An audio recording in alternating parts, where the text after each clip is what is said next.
My aunts love to tell the story of when I was a little boy.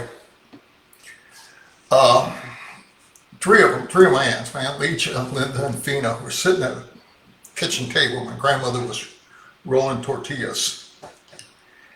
My grandfather was behind me, but I hadn't noticed him.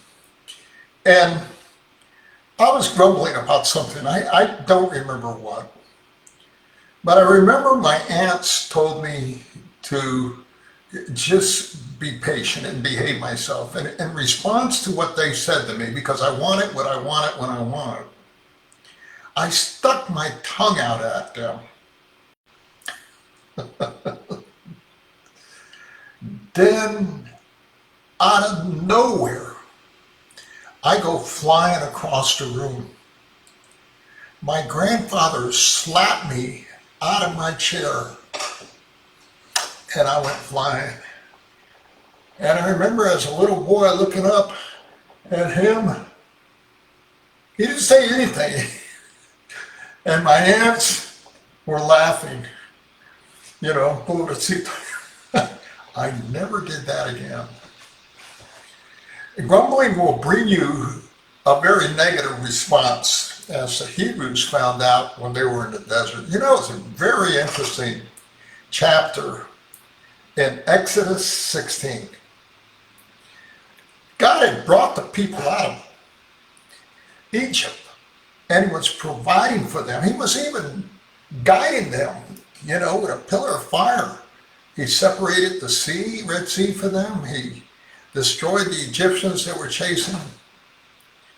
But there were grumblers, much like a lot of Democrats are today, or victims.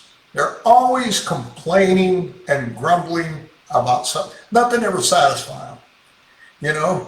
You have some of these wives that I want what I want. They want an allowance, they want money, they want a big house, they want an extra car, and they're never satisfied. They're grumblers. Now the Bible warns really strongly about not grumbling, because you know what? In the scriptures it says they didn't grumble against Moses and Aaron, the leaders there in the desert. God says they're grumbling against us. And so what God does is he creates a scenario where he can test them and wean them out of this grumbling. And he says, I'll tell you what, I'm going to provide manna for you in the morning. But you're only to take what you need for that day. You're not to take any more for tomorrow. And in the evening, I'm going to provide you with meat, quails, to eat. But don't take more than you need. Well, what do you think the people did? Some of them took more than what they needed, and they began to hoard. God hates hoarders, because what you're basically saying, when you're hoarding your provisions and you're hoarding more than what you need, what you're basically saying is, I'm going to trust in this, not in God. So what happened? These people went out, they gathered some of this manna, and the manna tasted kind of like bread with honey. And what happened was they took more than they needed, and the next day when they went to get it to eat it, it was full of maggots.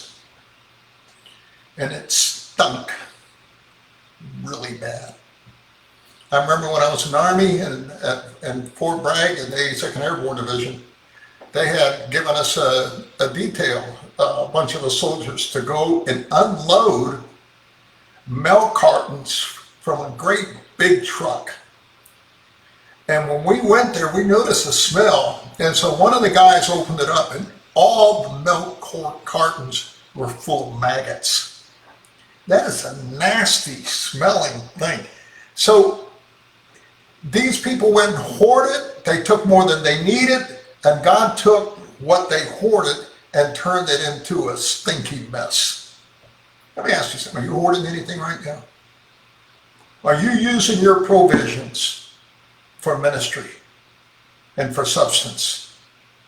You know, in Matthew, we're told to pray this: Our Father who art in heaven, hallowed be thy name. Give us our daily bread.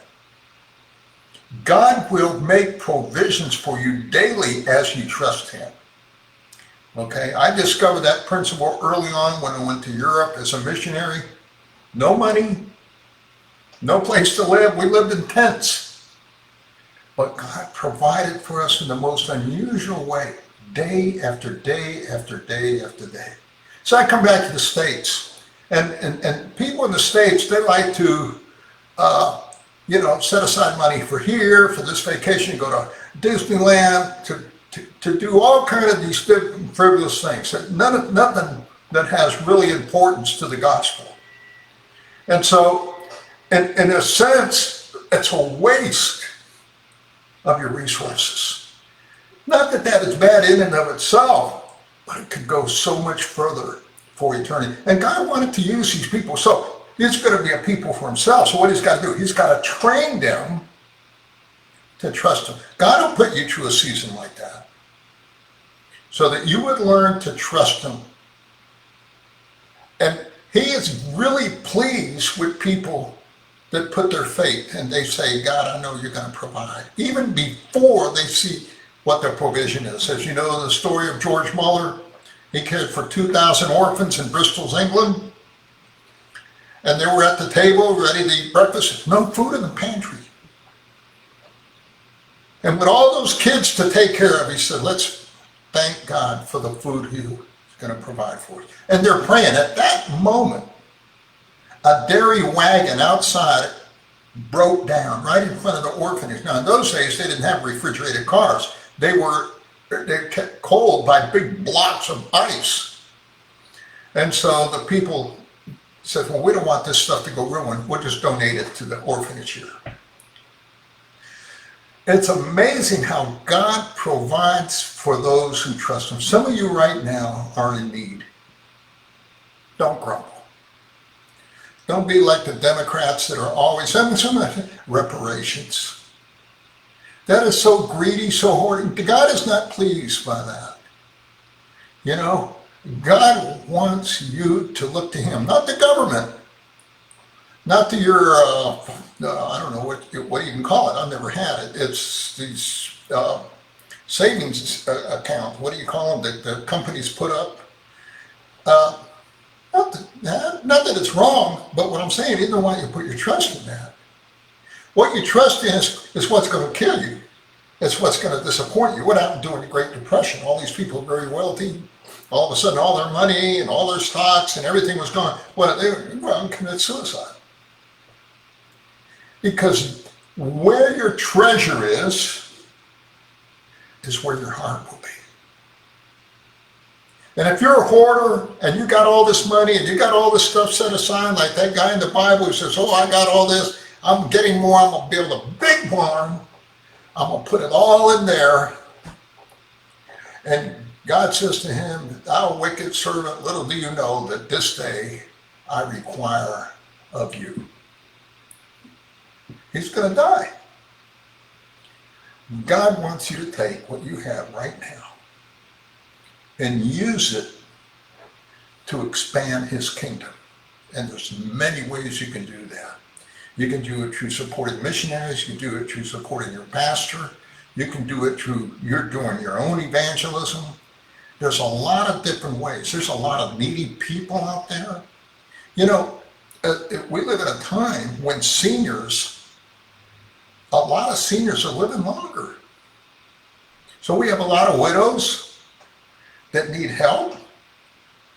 We have a lot of women that decided to follow the feminist movement and they went ahead and divorced their husbands. Now they're finding the grass wasn't so green on the other side of the street, or the guy they thought they were going to love really didn't love them at all, used them. And now they find themselves single, alone, needing help. And so what do? They begin to grumble.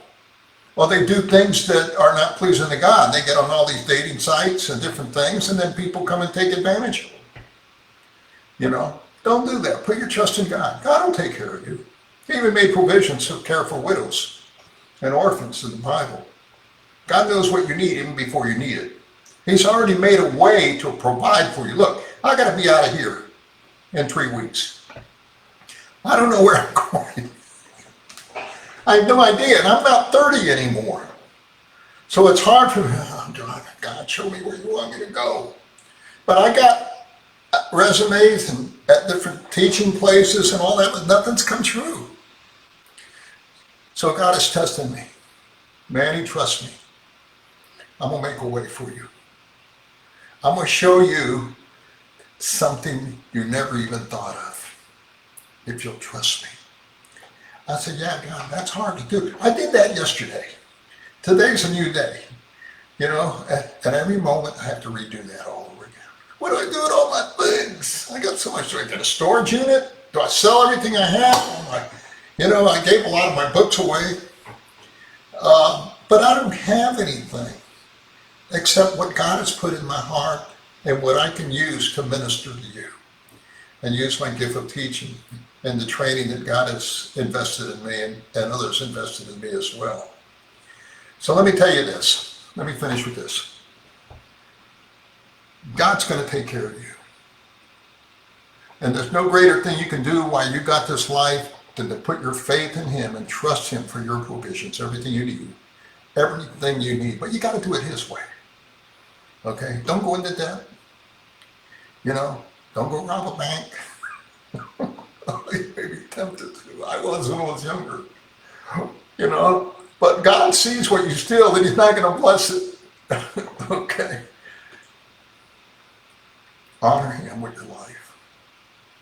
Say, not my will, but thy will be done. And whatever you want from me, I'm going to trust you. And I'm not going to take any more than I need to live my life this day. I'm going to put my concerns and my future in your hands. And God says, don't worry about tomorrow. It's just a waste of time. Many of the things you worry about never happen anyway. Trust Him. Live a life of faith. That's what's pleasing to God. Did the Hebrews in the desert learn? Only 2 of them. Joshua and Caleb. None of the ones that God brought out of Egypt ever went into the promised land. Their children went. They learned. Don't be one of those that didn't learn. You want to get to the promised land? You got to do it God's way. Trust Him. He'll make a way for you. He promised. God bless you all. Have a good day.